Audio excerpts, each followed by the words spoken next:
After all, are you just after the money? I was reluctantly dragged to a fancy singles mixer. There, I was mocked and couldn't help but lose my temper. I don't judge people by their titles. I'd appreciate it if you didn't mock me. With that, I ignored the beautiful CEO. However, she got wasted and started bothering me. Sorry, but could you take her home? Although I was just trying to get through the mixer and go home, I reluctantly agreed to escort her. Actually, the story she told me then was shocking and led to an unexpected turn of events that I never saw coming. I'm Michael. I work for a major company as a salaried employee.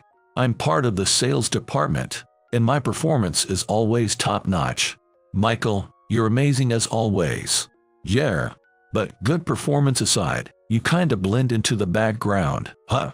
I'm the epitome of plain. Additionally, despite my age, I've never been in a romantic relationship or had a girlfriend in my entire life. I'm well aware of my plain and unremarkable appearance. Even though I'd like to be more popular or have a girlfriend, I know it's a bit of a stretch. So, I focus on doing my job well, diligently building up my efforts. Michael, can you come over? Sure, what do you need? I always make sure to pick up on every little detail of the client's needs and address them earnestly. Good thing you're handling this, Michael. I feel I can trust you. Thank you. Thanks to that, I felt I had a good reputation among the clients. I treat every client with equal care and attention, earning their trust. However, I've never managed to land a major contract, and I haven't reached the top of the sales chart. Hey, Michael. Good job today. Oh, good job to you too. Would you want to have lunch together today? Steve approached me with a refreshing smile. He is my colleague in the sales department and part of my cohort. His appearance and personality are the complete opposite of mine, and he's popular with everyone. He's handsome, great at talking, skilled at landing big contracts and pioneering new territories. He's the top salesperson and the ace of the department, both in name and in reality. I know a great place. I think you'll like it. Really. But why me? Because we're cohorts. Steve is always kind to me, reaching out just because we're cohorts. Honestly, standing next to a handsome guy like him only emphasizes how unattractive and simple I look. I'm not really fond of hanging out together, but I can't outright refuse Steve's invitations.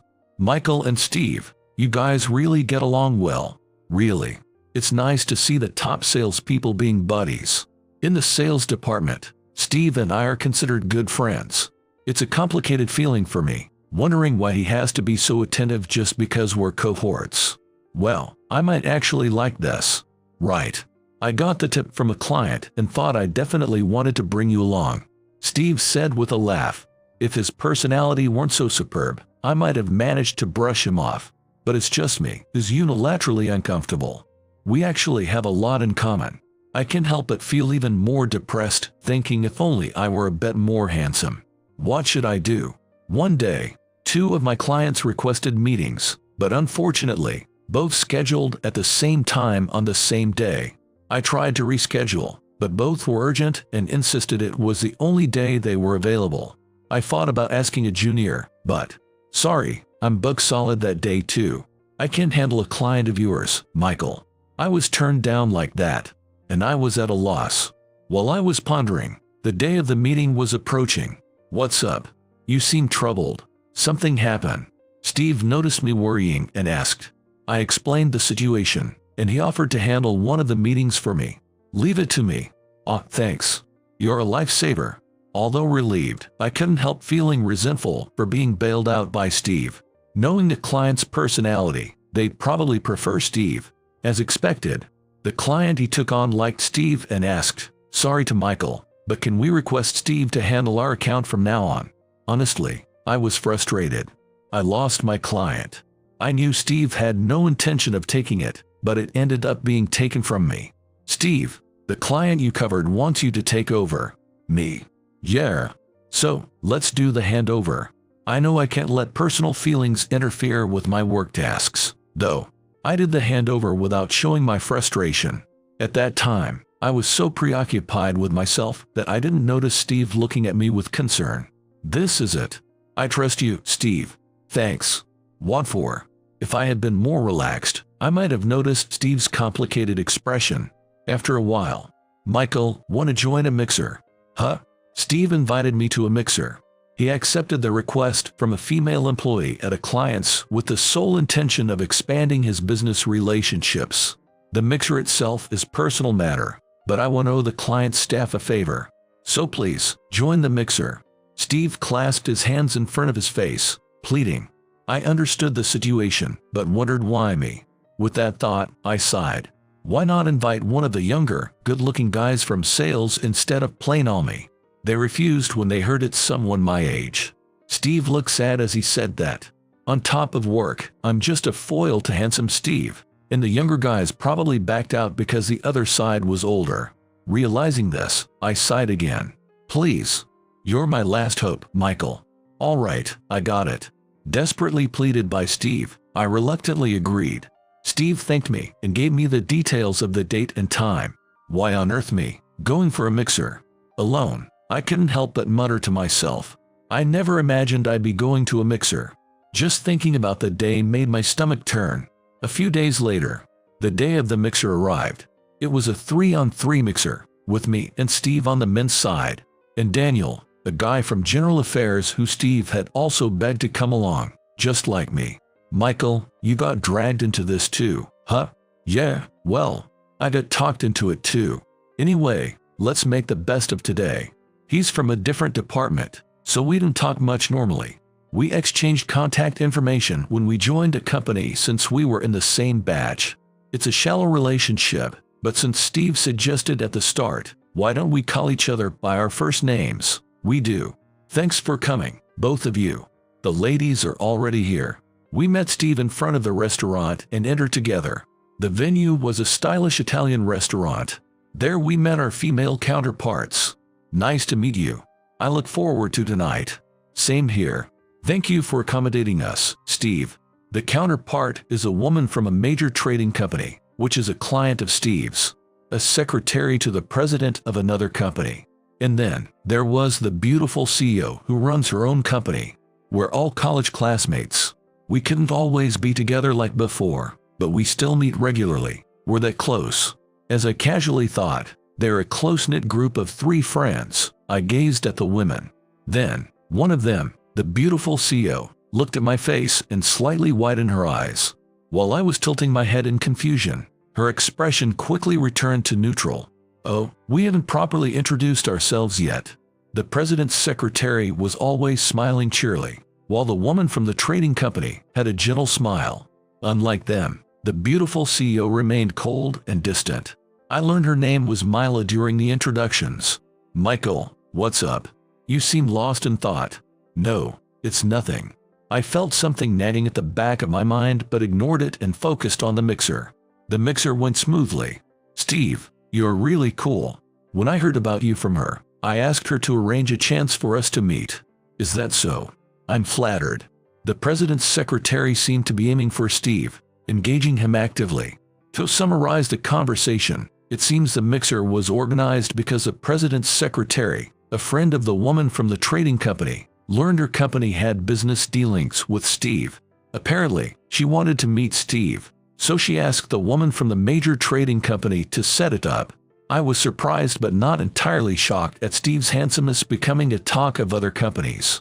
It seemed plausible for someone like him. Do you also play that game, Daniel? Yeah, totally into it. I spend the whole day playing on weekends. I totally get that feeling. Daniel, though not as much as Steve, was also a tall and handsome guy. The woman from the major trading company was taking a liking to Steve and actively engaging him in conversation. Both men seemed to be enjoying themselves with the group of women. Consequently, Mila and I naturally ended up being the odd ones out. So, what's your company like, Mila? I felt bad for her having me as her partner but tried to make conversation to save face for Steve. However, Mila kept a cold expression and silently drank her drink. I guess a plain guy like me isn't worth her time. I'll take your empty glass. Also, what shall we order next? Thanks.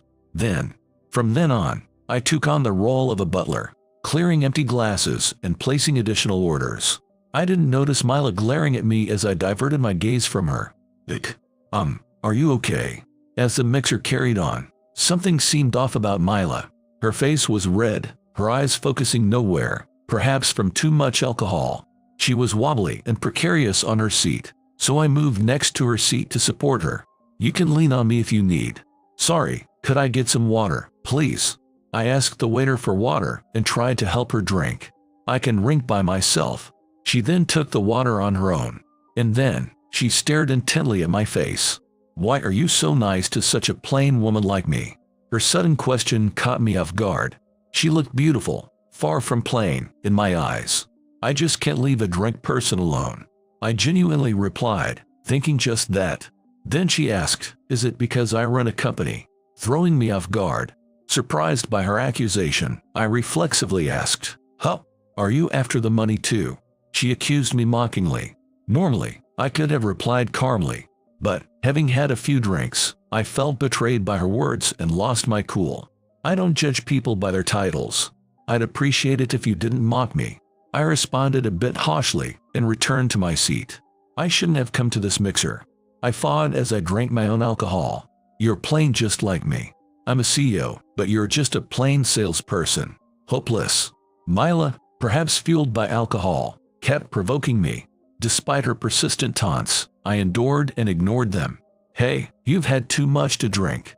Yay, and you're being rude to Michael. It's this plain-looking salesperson's fault.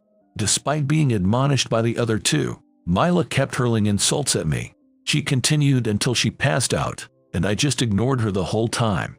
Everyone else watched us with bated breath. This is getting kinda bad. Yeah, we might have to take drastic measures. At the time, I was too upset to observe people around me. Everyone had worried and anxious looks on their faces. And there I was, unknowingly sipping my anger along with my drink. I thought I wouldn't have been so frustrated if I had gotten wasted too. I felt a bit resentful that my tolerance for alcohol was higher than most.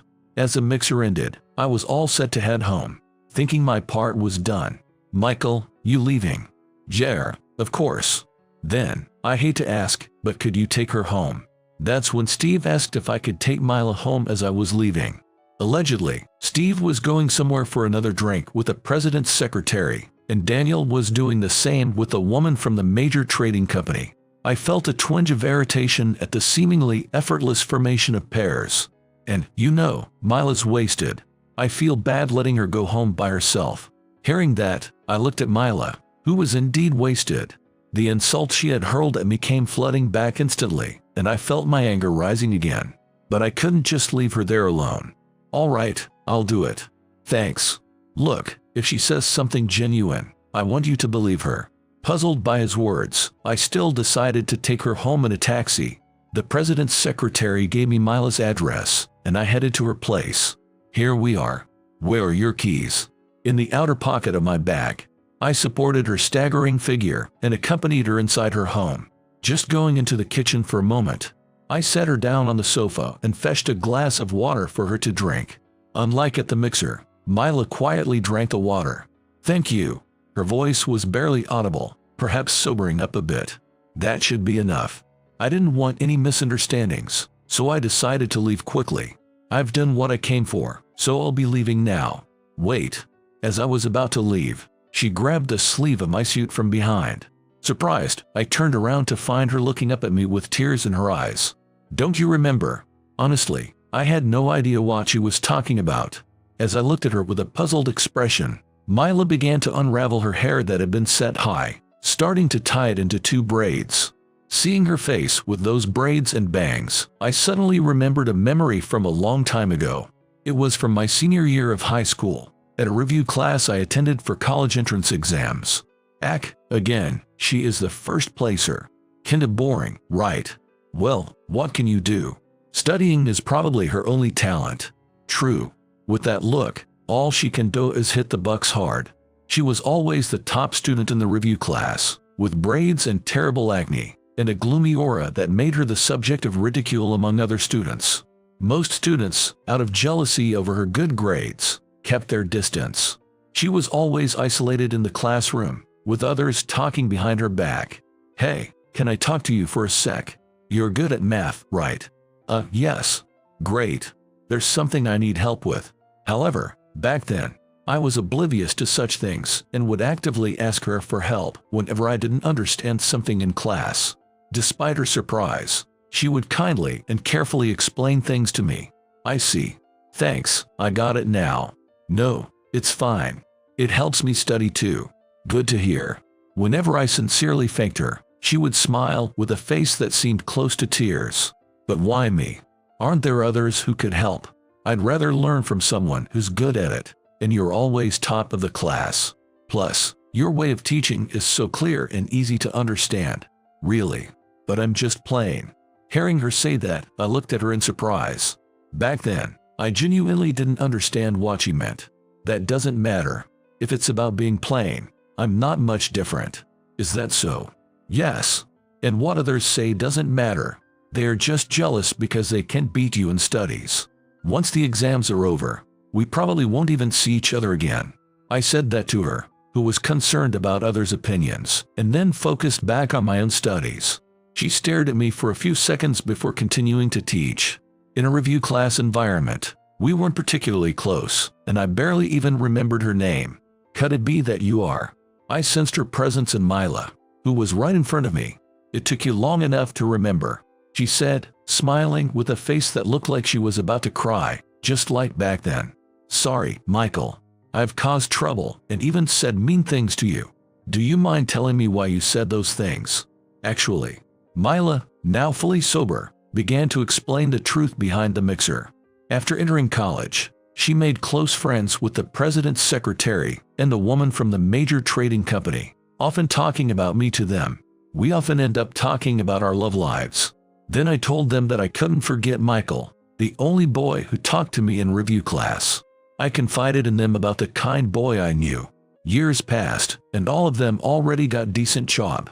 It so happened that the woman from the major trading company told her, "You know, your Michael might be at our client's company." I had to limit myself not to blush at the mention of Mila's Michael and listen to her story. She and Steve started talking casually. Then she realized the Michael who Steve often talked about might be the same Michael I mentioned. That's an incredible coincidence. Truly. The president's secretary and the woman from the major trading company, wanting to bring us together again, arranged the mixer through Steve. The reason the president's secretary wanted to meet Steve was just a pretense. Daniel was in on it from the start and joined the mixer as a collaborator. I recognized you immediately, but you didn't. It was shocking for me. That's what I drank much to ease my pain, got wasted, and behaved like that night, she said, looking down.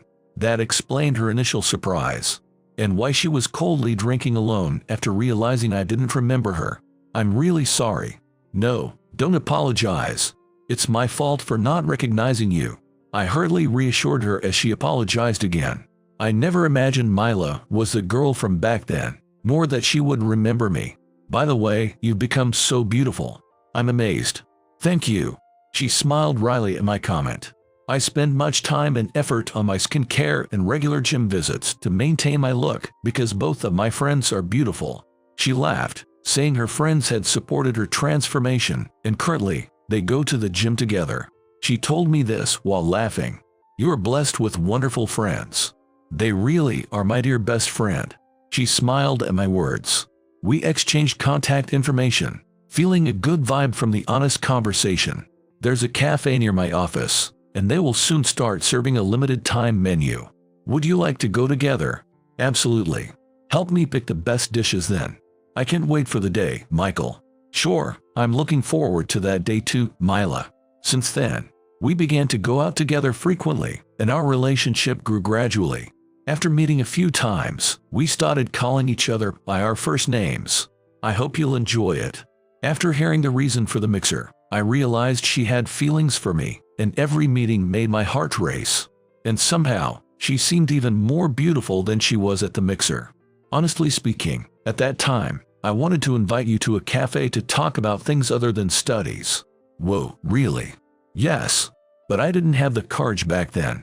So, I'm happy now that we go out and talk about various things. Since then, we've shared a lot about each other.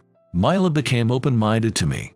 According to her, being together with her college days friends who possesses the beauty, kindness, cheerful personality, and charm makes her insecure, and it's hard to maintain her self-esteem. I still wonder why they'd want to be friends with someone like me. You're an amazing person too. I told Mila what I thought as she spoke with a downcast look. You're talented enough to start your own company, and you're strict with yourself but kind to others. That's why they love being your friends. Really. Thanks. She smiled happily, in contrast to me, who now looked down. Whereas I can't beat Steve in anything: looks, work performance, even personality. For the first time, I voiced my long-held feelings of inadequacy, expressing these embarrassing feelings. That's not true. You treat everyone equally, without prejudice. And you work considering others' needs, right? She defended me, the roles now reversed. Though I was pleased with her compliments, I wondered why she knew details about my work. How do you know about my job? Actually, Steve often praised you for that. I was surprised to hear this. As a CEO, I know it's rare to find salespeople who work for the best interest of the client, not just their own company. Most are desperate to get the best deal for themselves. Mila explained, looking directly into my eyes. I was surprised to learn that Steve looked me in such a way. I was ashamed of my petty jealousy. Steve really was a great guy. Maybe we're similar, aren't we? Yeah, both of us blessed with great friends but not fully trusting them. Fools alike. Responding to Mila's question, I jokingly replied, soon after sharing our innermost feelings and realizing things we hadn't seen before. Our relationship quickly grew deeper, and I found myself falling even more for Mila. Mila, would you go out with me? Yes, I'd love to. She accepted my proposal. We officially started dating, and I reported the good news to Steve. That's great. I was really worried at the mixer. I'm so relieved. Steve, who knew about her circumstances, was as happy as if it were his own good news. Actually, I'm making good progress with that president's secretary. That's great to hear. Here comes the time to shine. We laughed together from the bottom of our heart. I chose to live openly, without unnecessary restraints like before, so that I would be honest with myself in front of my friend. How about inviting Daniel for a drink? He started dating with a girl right after the mixer too. Really? Let's have a catch-up session then. Agreed. So, the three of us decided to meet up. It seemed that all of us had continued good relationships with our respective partners since that mixer. Steve once said he felt bad about something regarding Michael. Really? Daniel shared this in secret when Steve stepped away. He mentioned something like he lost a certain account because of him. Is this true? Oh yeah, I remember that. Steve said the one thing is that the client found him more suitable. But the real reason was, they suggested Steve to relieve you because for them, you seemed too busy and wanted to reduce your load. I was completely taken aback, staring at Daniel. Daniel chuckled at my reaction. Steve found out about it later. He was drinking and sobbing, saying he failed to tell you about it. No, I wasn't, okay. Steve returned just in time for us to tease him. Laughing, he said, "Give me a break," then suddenly looked at me seriously. I'm sorry I didn't tell you about that. Thanks to your perfect handover, both the client and I could work smoothly. I really appreciate it. Don't mention it. Keep up the good work, Ace. Steve blushed at my response but still wore his usual smile. After about 3 years of dating, Mila and I decided to get married. That guy's marrying a CEO. Some lucky break for him. Some colleagues who heard the story teased me, saying that, "What are you talking about? Steve didn't date her just because she's a CEO. Besides, Michael, being top in sales, doesn't need to get married for the money and fame. Don't take out your frustration over your lower sales performance on Michael." Those types of guys were riveted and driven off by Steve's responses. Thanks, man. No problem. But it's true. You're competent, and you helped her. That's why she's with you. When Mila's company business faced difficulties due to the bankruptcy of her client, I connected her with a new business partner. I used my contacts to help her company. I was sure that you introduced us trustworthy company, and I'm right. Thanks for helping us to reach out for great business partners. I felt pleased when they expressed their gratitude. During that time, Miley asked me, "Hey Michael, why don't you work with me?" However, I declined her offer because I was comfortable with my current company, and I knew I could support her more from an external position. As a result, I continue to compete with Steve in sales performance to this day. If that's the case, I respect your decision. Well, if you change your mind, let me know. You're always welcome, Michael. Mila smiled back at me. Soon after our marriage, Steve and I were promoted to department heads. In the company, we are known as the two major driving forces of the sales department, competing but also working cooperatively. Steve and I constantly challenge and compete with each other, but we maintain a good relationship and a cooperative stance in our everyday interactions. Meanwhile, Daniel, motivated not to be left behind, worked hard and allegedly secured a promotion as well. All right, let's do our best today, in our own way. Mila helped me overcome my insecurity and low self-esteem. Steve, who has always been a good cohort and maintained a close relationship with me. Grateful to these two, I continue to work diligently today. By the way, I'm having my wedding soon. Mark your calendar. Finally, I'll celebrate to the fullest. Steve and Daniel also got married to their respective partners. Now, we even hang out as couples. It was during one of those happy days. Hey, Michael, there's something important I need to tell you. Yeah, what's up? I'm expecting our baby. Mila told me while gently stroking her belly. I, of course, was overjoyed and immediately shared the news, and our friends were thrilled too. I resolved to work even harder and face the future with pride, striving to make my beloved family proud. With this vow in my heart, I continued on my path with determination.